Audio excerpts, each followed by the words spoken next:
নাকি বিয়ে করে ছাপ ছাপ জানাই দে এই মায়ের ঘরে রাখুন। আসিফ তুমি কি বলো? আরে না কি এর বিচার হইতো এমন একটা রোগ যেটা তো ওর হাতেই নাই। সবচেয়ে বড় কথা আল্লাহ ওরে আমার কপালে লিখছে, যদি আমার সংসার করতে হয় আমি ওর লগেই সংসার করবো, কারণ আমি ওর অনেক ভালোবাসি। ও আমার বউ। কি হলো তুমি খাড়াই রইছো কে?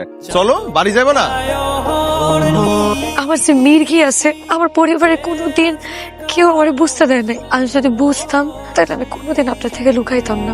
এর চাইতেও যদি কোনো ভয়ঙ্কর অসুখ তোমার হইতো তাও তো আমি তোমার সাইডে যেতাম না। আমি তোমার এতটাই ভালোবাসি, আমার ভালোবাসা এত সস্তা না।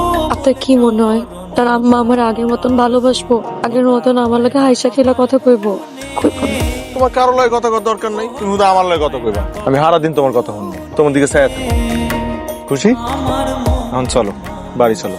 কি হইলো যাইবা না নাকি কোলে তুলে লয়ে যাবো? পরে যাবে।